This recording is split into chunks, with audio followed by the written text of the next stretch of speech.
Matapos ihayag ni Carl James Martin sa kanyang FB Live na mayroon siyang malaking anunsyo tungkol sa kanyang susunod na laban sa darating na buwan, agad na nagliyab ang mga haka-haka sa hanay ng mga boxing fans. Ano nga ba ang tinutukoy niyang big fight? Kapag sinilip ang kasalukuyang ranking ng WBO, may ilang pangalan ang agad na lumulutang bilang mga posibleng makaharap ni Martin. Isa rito si Yukinori Uguni, ang Japanese contender na kasalukuyang nasa number 6 spot ng WBO rankings. Nariyan din si Pilipos Hitumbo ng Namibia na nasa number 9 at itinuturing na isa sa mga pinakamapanganib na rising contender sa division. Hindi rin maikakaila ang pangalan ni Junto Nakatani, ang dating world champion na nasa number 2 spot. Ngunit may isang malaking balakid. Sa kasalukuyan, nagpapagaling pa si Nakatani mula sa injury sa kanyang mata na natamo sa kanyang matinding laban kay Naoya Inoue. Samantala, tila sarado rin ang pinto kina Sam Goodman at dating world champion na si Jerwin Ancajas dahil pareho na silang may nakatakdang laban. At kung pagbabatayan ng sitwasyon, isang pangalan ang tila pinakamalapit sa realidad, si Yukinori Uguni.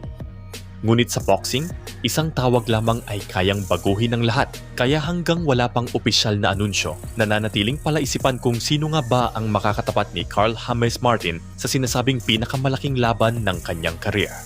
Ngunit dito lalo pang naging mas interesante ang kwento.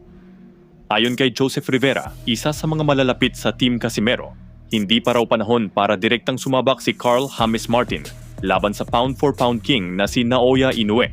Para kay Rivera, mayroon pang mga pagsubok na dapat lampasan si Martin. Una sa listahan si Pilipos Hitumbo, at kung hindi man ito ang gustong tahakin ni Martin, may isa pang pangalan na handang ibato sa kanya, ang dating world champion na si Luis Neri. Mas nakakagulat pa rito, mismong si Koki Kameda raw ang handang mag-promote ng naturang laban. At hindi lang basta laban, plano umano itong ilagay bilang undercard sa nakatakdang pagbabalik ni John Riel Casimero sa Disyembre.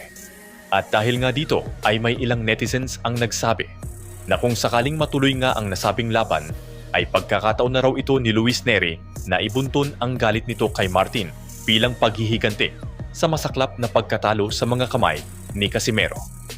Samantala, nauna nang nabunyag ang bagong 3-fight deal na pipirmahan ni Casimero sa Kameda Promotions na kung saan puro malalaking laban ang nakapaloob.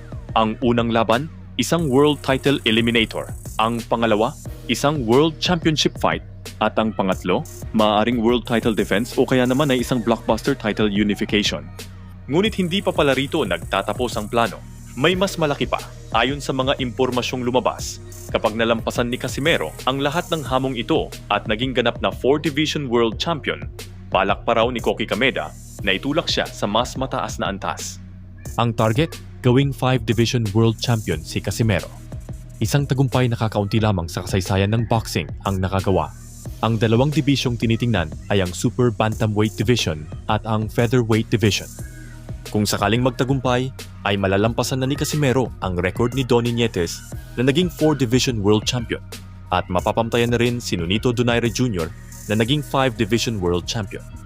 Kung mangyayari ito, hindi lamang pagbabalik ni Cuadro Alas ang masasaksihan ng mga Pilipino.